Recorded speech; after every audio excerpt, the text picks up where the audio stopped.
수요일 새벽입니다. 태풍이 오늘 이렇게 북상하다가 오늘 이렇게 한반도에서 소멸할 예정이라고 하는데 오늘까지는 비가 많이 예보되어 있습니다. 그래서 오늘 비 출근하실 때 또 안전하게 하나님 동행하여 주시기를 기도합니다. 오늘 에스겔 18장으로 들어왔습니다. 에스겔 18장에 들어와서는 이제 또 내용이 전환이 됩니다.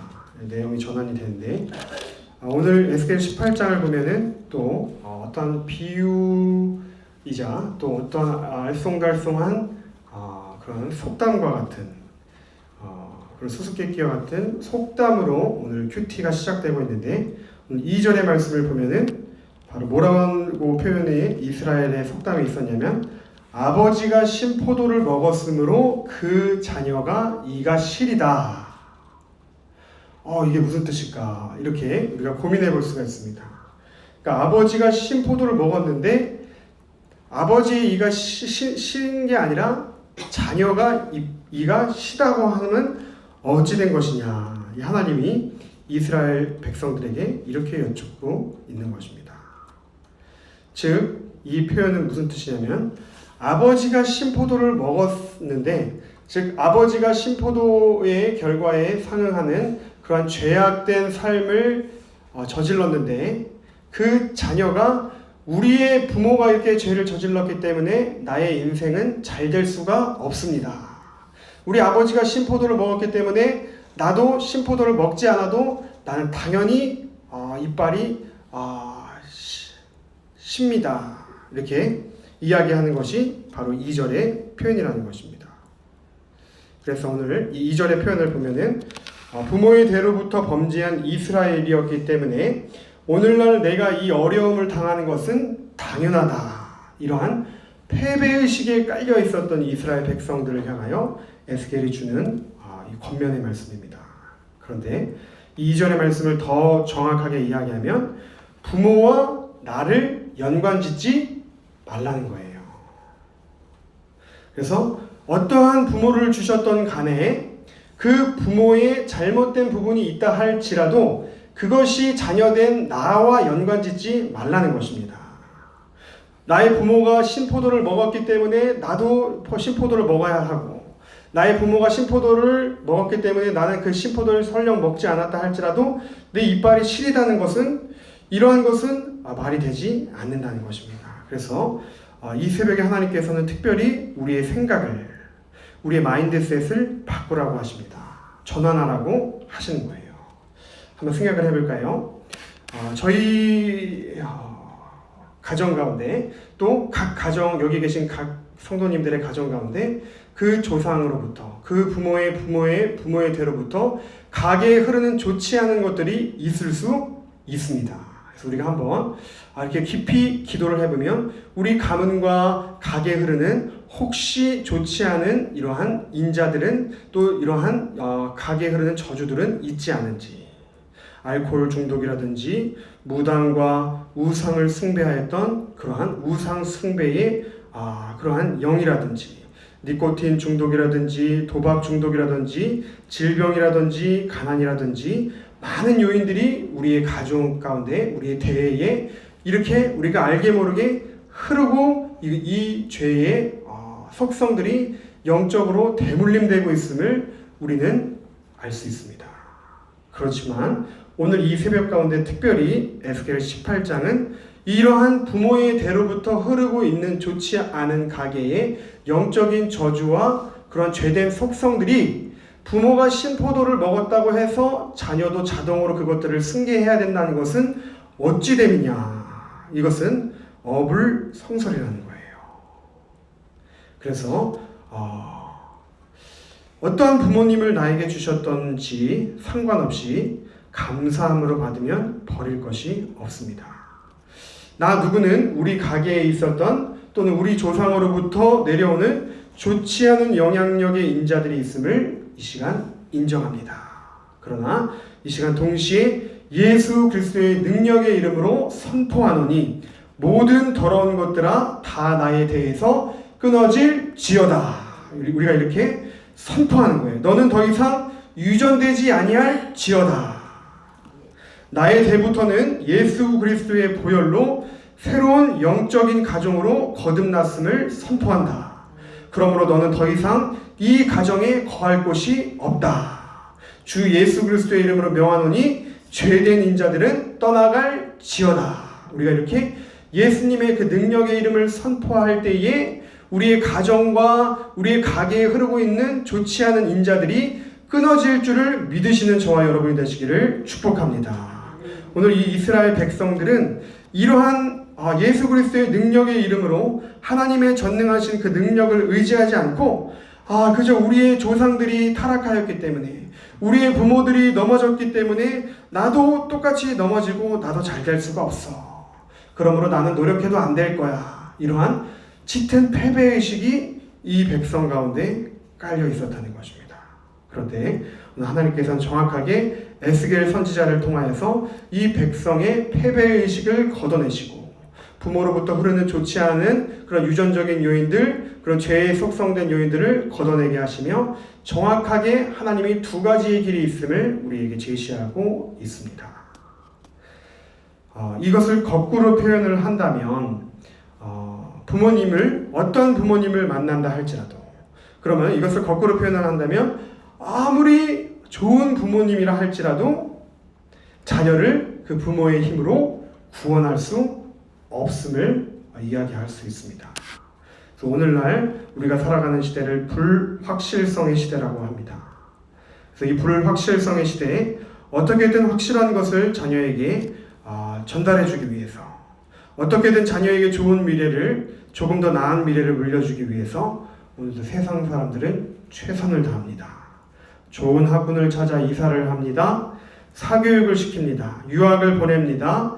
그러나 그렇게 애쓰고 힘쓴다고 해서 결과가 담보되지는 않습니다.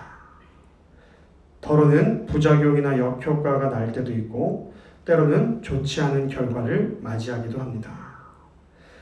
부모가 믿음이 좋다고 하여서, 또한 부모가 의롭다고 하여서 자녀 또한 자동적으로 부모의 믿음으로 말미암아 구원을 얻는 것은 아닙니다.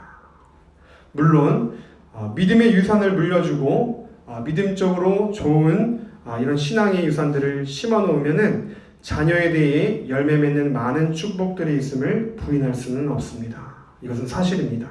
저도 너무나도 많이 느낍니다. 그러나 그 가장 밑바닥에 전제되는 이 부모의 영적인 유산의 축복은 그 자녀 본인의 믿음이 있을 때를 전제하고 부모의 믿음이 상속되는 것입니다.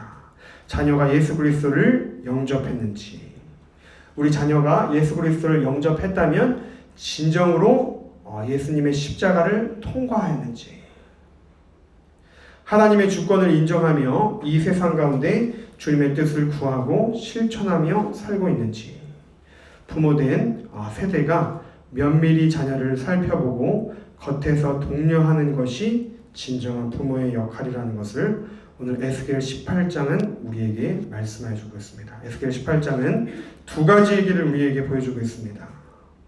첫 번째의 길은 바로 에스겔 18장 10절인데요. 저희 10절의 말씀 같이 한번 읽어보겠습니다. 가령 그가 아들을 낳았다 하자 그 아들이 이 모든 선은 하나도 행하지 아니하고 이 죄악 중 하나를 범하여 강포하거나 살인하거나. 10절을 보면은 부모가 범죄하였습니다. 범죄한 이스라엘의 조상을 갖고 있습니다. 그런데 가령 그 부모가 아들을 낳았다고 합시다. 그러면은 그 아들이 이 모든 선을 하나도 행하지 않고 부모가 신포도를 먹었기 때문에 나도 이빨이 실 거야, 나도 신포도를 먹을 거야 하고 똑같이 범죄를 하게 되면 그 결과가 어떻게 되겠습니까? 오늘 4절의 표현을 보면 범죄하는 그 영혼은 죽으리라. 사망의 길입니다. 이것이 첫 번째 길입니다. 아버지의 잘못을 보고 조상의 잘못을 보고 그냥 관성대로 따라가는 그 길이 첫 번째 길입니다. 그런데 하나님은 두 번째 길도 우리에게 제시해 주시고 계십니다. 14절 저희 같이 함께 읽어보겠습니다. 또 가령 그가 아들을 낳았다 하자 그 아들이 그 아버지가 행한 모든 죄를 보고 두려워하여 그대로 행하지 아니하고. 두 번째는 아버지의 잘못을 보고 야, 아버지를 보니까 저렇게 하나님이 심판하시는구나. 저렇게 두려우신 하나님이시구나. 나는 아버지를 반면교사 삼아 나는 저 아버지의 길로 걸어가서는 안 되겠구나. 이렇게 돌이켜 주의 길로 나아가는 길이 바로 두 번째 길이라는 것입니다.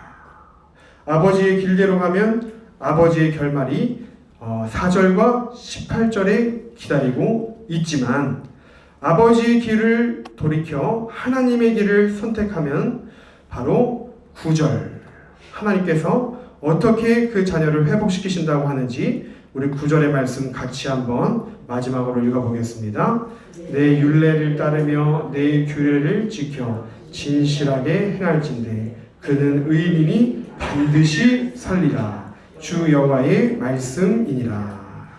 아무리 죄된 부모를 갖고 있어도 아무리 그 가문 가운데 저주와 그 좋지 않은 인자가 흐르고 있어도 하나님의 백성으로 거듭나기를 선포하는 그 자녀는 하나님께서 오늘 9절에 뭐라고 말씀하십니까? 그는 의인이니 반드시 살리라. 주 여호와의 말씀이니라. 그렇습니다.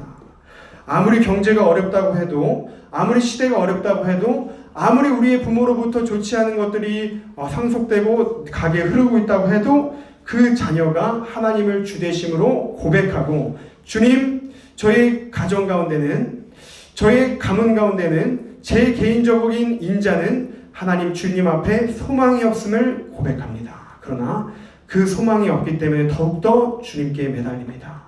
포도나무 가지가 포도나무를 이탈하는 순간 아무것도 아니고 가시와 엉겅퀴처럼 땔감으로 쓰일 수밖에 없음을 이 시간 고백합니다. 그 고백이 바로 저의 고백이 되게 하여 주시옵소서. 이렇게 애통하며 통회하며 마음을 찢으며 주님 앞에 주님 1분 1초도 주님의 도움 없이는 살아갈 수 없는 자녀입니다. 좀 이 자녀를 불쌍히 여겨 주시옵소서.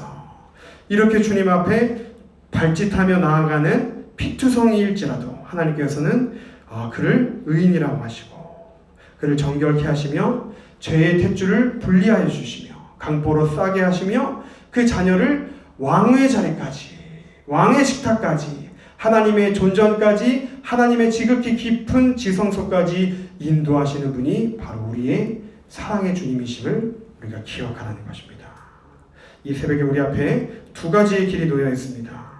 우리의 부모의 길대로 그대로 따라가는 것. 이것이 첫 번째 길이요. 두 번째 길은 우리의 부모의 길에로부터 돌이켜 모든 좋지 않은 인자들을 이 시간 예수 그리스도의 이름으로 선포하는 것입니다. 너 더러운 영들아, 너 우리 가게에 흐르는 저주들아, 이 시간 예수 그리스도의 이름으로 엄하게 꾸짖으며 선포하노니 너는 이 가정과 가문으로부터 떠나갈 지어다. 우리가 이 시간 간절히 예수님의 이름을 선포하며 부를 때 우리 가문 가운데 모든 좋지 않은 것은 나의대로 끊어지며 우리 자녀에게 더 이상 상속되지 않습니다. 하나님, 진정으로 부모로서 하나님 우리 자녀를 위하여 끝까지 중보하는 부모 되게 해주시고 무엇보다 우리의 자녀를 믿음으로 인도할 수 있는 부모 되게 해주시되 하나님 우리의 자녀가 진정으로 십자가를 통과했는지 하나님의 주권을 인정하며 살아가는지 우리가 끝까지 우리의 자녀의 구원을 넣고 포기하지 아니할 때 때가 되면 하나님 열매 맺게 하시는 주님, 신실하신 주님이 우리 주님이라는 것을 기억하게 해주시고 아버지의 길대로 걸어갈 때에 그 결말은 심판이지만 그러나 돌이킬 때에 살아나리라 말씀하여 주시는 회복의 길 또한 우리에게 열어놓으신 그 인자하신 주님을 향하여서 하나님 우리는 어떠한 길을 선택해야 할까요? 오늘 이 새벽 가운데 우리가 겸비하며 하나님께 하나님의 뜻을 따르며 주님 진정으로 이 속담이 더 이상 우리 가정 가운데 적용되지 않게 하여 주시옵소서. 우리 죄된 부모의 그러한 모든 것들이 끊어지게 해주시고 우리 자녀가 십자가의 보혈로 거룩하게 하게 해주시고 거듭나는 인생이 되게 해주시고 그런 가문과 가정과 더 나아가 우리 교회가 되게 하여 주시옵소서라고 기도하실 수 있는 축복된 새벽 되시기를 예수님의 이름으로 간절히 축복합니다. 우리 주기도문 드리신 후에 각자